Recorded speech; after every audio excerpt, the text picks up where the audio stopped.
Ya, terima kasih Anda masih bergabung bersama kami dalam Market Review, pemirsa. Dan berikut ini kami sampaikan data untuk Anda terkait dengan nilai ekspor dari batu bara untuk periode Januari sampai dengan Mei 2025 seperti yang bisa Anda saksikan di layar televisi Anda. Kinerjanya dari Januari Mei 2024 tercatat sekitar 12,68 miliar dolar Amerika. Tapi kalau kita sandingkan dengan Januari sampai dengan Mei 2025 terjadi penurunan sekitar 19,1% menjadi 10,226 miliar dolar Amerika Serikat. Itu dia dari sisi nilai ekspor batu bara. Kemudian untuk volume ekspor batu baranya seperti apa? Seperti yang Anda saksikan juga dari Januari sampai dengan Mei 2024 kita bandingkan dengan tahun 2025.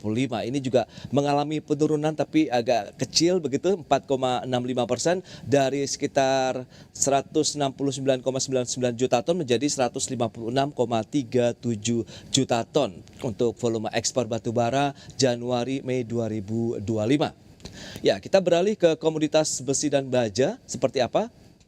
Ya, ini dia nilai ekspor besi dan baja di bulan Mei 2025 data dari BPS.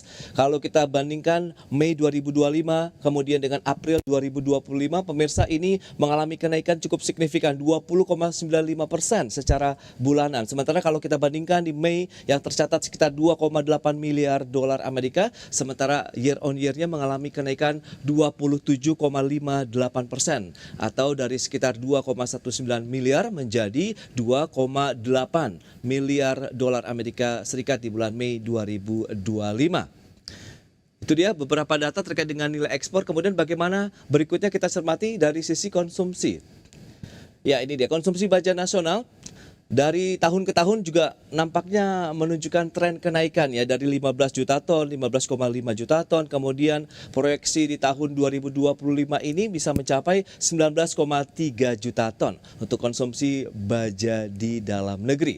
Itu dia beberapa data yang sudah kami sampaikan dan kita akan lanjutkan kembali perbincangan bersama dengan narasumber kita kali ini. Kembali dengan Mas Fatul kemudian juga Pak Hari. Nah, dengan beberapa data tadi yang sudah disampaikan Pak Hari, apa yang bisa kita cermati dari sisi volume kemudian ekspornya ini juga mengalami tren yang cukup signifikan dalam artian terus mengalami kenaikan. Sementara konsumsi pun di dalam negeri juga mengalami kenaikan nih Pak Hari. Apakah ini menjadi peluang yang sebenarnya juga masih bisa dioptimalkan di samping kita juga melakukan diversifikasi negara tujuan ekspor? Oke, baik, Mas Pras. Memang kalau kita lihat bahwa secara angka Ya. terdapat kenaikan, ya, dan memang ini kalau boleh dilihat akibat juga bahwa market-market yang Ya. non tradisional itu sudah mulai dirambah oleh anggota-anggota kita, dan juga mereka juga pasar juga mencari alternatif di mana peluang-peluang itu transaksi bisa cukup baik ya. Oke.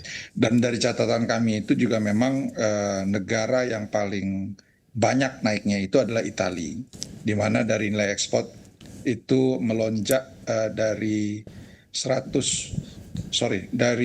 6,4 juta ton ya, itu naik lebih dari 3.000% di kuartal pertama. Kemudian di Timur Tengah yaitu Arab Saudi ya, dari US dollar 1.25 million menjadi 57 juta. Jadi naiknya 4.460%. Kuwait juga begitu, naiknya di 43.000% ya kan, cukup signifikan. Uni Emirat Arab pun juga begitu. Dan ada beberapa di kawasan Afrika seperti Afrika Selatan dan Angola. Itu juga naiknya di atas 1.000% transaksinya. Jadi ini cukup menarik ya, karena boleh dibilang berarti pasar-pasar yang non tradisional itu sudah mulai dirambah oleh anggota-anggota kita. Dan cukup banyak peluang yang ada di Eropa ya juga mulai berdatangan. Kayak kemarin kami juga berdiskusi dengan beberapa anggota kami, salah satunya adalah Krakatau Baja Industri ya.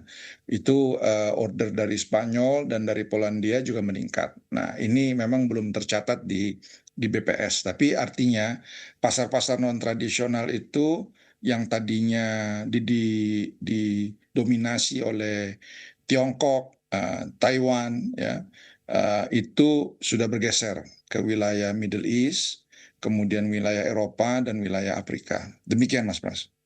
Baik, itu dia. Kalau dari pertambangan sendiri, Mas Fatul, Anda melihat bagaimana dengan tren yang tadi sudah disampaikan juga untuk ekspor batu bara, tapi ya justru ini ada penurunan ya dari sisi nilai ekspor, kemudian volume juga mengalami penurunan kalau kita sandingkan Januari, Mei 2025 dan 2024 ini.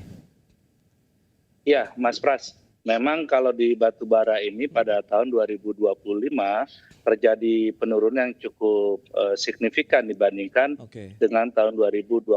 Tadi kalau dari sisi eh, nilai dolarnya, nilai mata uangnya adalah sebesar turun sekitar 20% ya, dari 12 miliar US dollar menjadi 10 miliar US dollar. Ini memang terjadi karena dua hal. Yang pertama adalah memang turunnya harga komoditas batu bara yang tadi saya sampaikan memang secara year to date dari Januari sampai sekarang ini turun sekitar 20% ya, dari sebelumnya sekitar 60 US dollar untuk ICM 4 menjadi sekitar 40-an US dollar per tonnya. Nah, kemudian juga dari sisi volume ini juga terjadi penurunan. Tadi kalau data yang disampaikan sampai bulan Mei, kalau data terupdate dari Kementerian ESDM untuk dari Januari sampai dengan bulan Juni 2025 ini adalah turun sekitar untuk ekspor sekitar 42 juta ton dari 198 juta ton di tahun 2024 menjadi 155 juta ton di tahun 2025 ini. Dan ini memang tantangan karena adanya penurunan demand dari buyer utama kita, yaitu China dan India. Karena untuk China memang mereka karena ada buyers yang atau seller yang lebih dekat yaitu Rusia dan Mongolia, dengan harga yang sama mereka bisa mendapatkan kalori yang lebih tinggi. Rusia yang sebelumnya di tahun 2024 itu ekspornya sekitar 45 juta ton di semester pertama, sekarang sekitar 60 juta ton. Demikian juga dengan Mongolia yang juga mengalami kenaikan. Dan juga India yang mulai mengalihkan suppliernya dari Afrika Selatan. Dan ini memang menjadi tantangan karena turunnya harga komoditas tersebut. Nah, apabila ke depan ini tentunya strategi dari para eksportir adalah bagaimana bisa mendiversifikasi pasar dari pasar tradisional China dan India, utamanya kita alihkan ke pasar Asia Selatan, yaitu Bangladesh, Sri Lanka, kemudian juga Pakistan, serta negara-negara ASEAN seperti Vietnam dan Thailand yang memiliki kebutuhan batu bara yang cukup tinggi. Ini yang menjadi strategi dari para eksportir pada tahun ini, dan tentunya harapan kita adalah tentunya kita juga mengapresiasi dari Bapak Menteri SDM, Bapak Bahlil Lahadalia yang menerapkan kembali bersama Komisi 12 kebijakan RKAB per tahun. Dan ini diharapkan bisa mengontrol produksi, pada akhirnya juga bisa mengatrol harga secara global.